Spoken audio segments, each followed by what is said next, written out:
சென்னை கிண்டி அரசு மருத்துவமனையில் மருத்துவர் கத்திக்குத்து சம்பவத்தை கண்டித்து மதுரை அரசு மருத்துவமனையில் மருத்துவர்கள் போராட்டத்தில் ஈடுபட்டுள்ளனர். கூடுதல் தகவல்களுடன் நேரலையில் இணைகிறார் எமது செய்தியாளர் சல்மான். வணக்கம் சல்மான், கள நிலவரம் என விரிவான தகவல்களை சொல்லுங்க.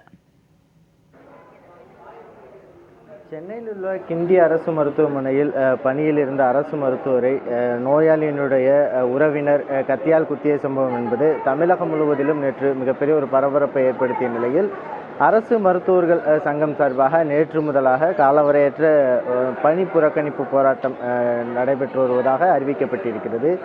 தமிழ்நாடு அரசு மருத்துவர்கள் சங்கம் சார்பில் அவசரகால சிகிச்சை மற்றும் உயிர்காக்கும் அறுவை சிகிச்சை உள்ளிட்டவைகளை தவிர்த்து மற்ற சிகிச்சைகள் மற்றும் மருத்துவக் கல்லூரியுடைய வகுப்புகள், அதே போன்று அரசு ஆரம்ப சுகாதார நிலையத்தில் நடைபெறக்கூடிய சிகிச்சைகள் உள்ளிட்ட பணிகளை புறக்கணித்து போராட்டத்தில் ஈடுபடுவதாக அறிவிக்கப்பட்டது. இந்த நிலையில்தான் இன்று காலை முதலாக அரசு ராஜாஜி மருத்துவமனையில் அந்த வெளிநோயாளிகளுக்கான சிகிச்சை டோக்கன் வழங்கும் இடத்தில் ஏராளமான நோயாளிகள் காத்திருக்கக்கூடிய அந்த காட்சிகளை பார்க்க முடிகிறது.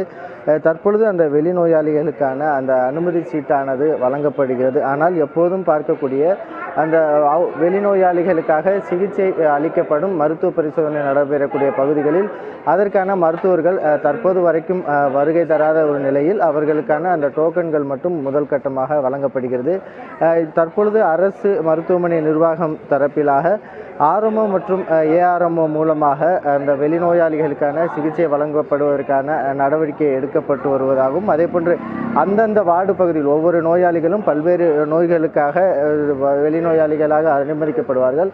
அப்படி வரும்பொழுது அந்தந்த நோயாளிகள் எந்த வார்டு பகுதிகளுக்கு செல்கிறார்களோ அந்த பகுதியில் வைத்து சிகிச்சை அளிப்பதற்கான நடவடிக்கை மேற்கொள்ளப்படுவதாக தெரிவிக்கப்படுகிறது. இருந்தபொழுதிலும் அரசு மருத்துவ சங்கங்கள் தரப்பிலாக தொடர்ந்து தங்களோட போராட்டம் நீடிக்கும் எனவும், அரசு மருத்துவர்களுக்காக அரசு மருத்துவமனைகளில் உரிய பாதுகாப்பு, அதே போன்று அவசரகால சிகிச்சை அளிக்கக்கூடிய எமர்ஜென்சி வார்டு பகுதிகளில் நோயாளிகளுடன் வரக்கூடிய உறவினர்களுக்கான கட்டுப்பாடு, ஒட்டுமொத்தமாக அரசு மருத்துவமனைகளில் அதிக அளவிற்கான பாதுகாப்பு வழங்க வேண்டும் உள்ளிட்ட கோரிக்கைகளை வலியுறுத்தியும், அதே போன்று ஏற்கனவே நேற்று நடைபெற்ற அரசு மருத்துவருக்கு எதிரான தாக்குதலை கண்டித்தும் இந்த போராட்டமானது தொடர்ந்து நடைபெறுவதாக தெரிவிக்கப்பட்டிருக்கிறது.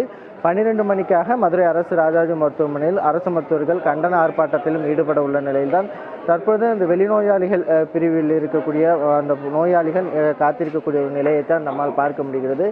தொடர்ச்சியாக இந்த அரசு மருத்துவர்கள் இதுபோன்ற ஒரு போராட்டத்தில் ஈடுபட்டு வருவதன் காரணமாக வெளிநோயாளிகளுக்கான சிகிச்சை பெறுவதில் மட்டும்தான் சிரமம் ஏற்பட்டிருக்கிறது.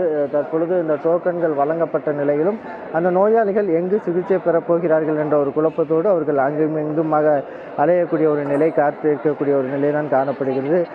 தற்பொழுது அந்த அரசு மருத்துவமனையில் வெளிநோயாளிகளாக வருகை தருவதற்காக வந்திருக்கக்கூடிய ஏராளமான நோயாளிகள் அரசு மருத்துவமனைகளில் காத்திருக்கக்கூடிய ஒரு நிலை தான் காணப்படுகிறது. அரசு மருத்துவமனையில் உள்ள அந்த மருத்துவர்களுக்கான உரிய பாதுகாப்பை உறுதி செய்ய வேண்டும் அடிப்படையில் தமிழ்நாடு முழுவதுமாக அரசு மருத்துவர்கள் மேற்கொள்ளக்கூடிய இதுபோன்ற பணி புறக்கணிப்பு போராட்டம் காரணமாக வெளிநோயாளிகளுக்கான உரிய சிகிச்சை கிடைக்க முடியாத ஒரு நிலைதான் காணப்படுகிறது. ஜனனி, சல்மான், தங்களுடைய விரிவான தகவலுக்கு நன்றி.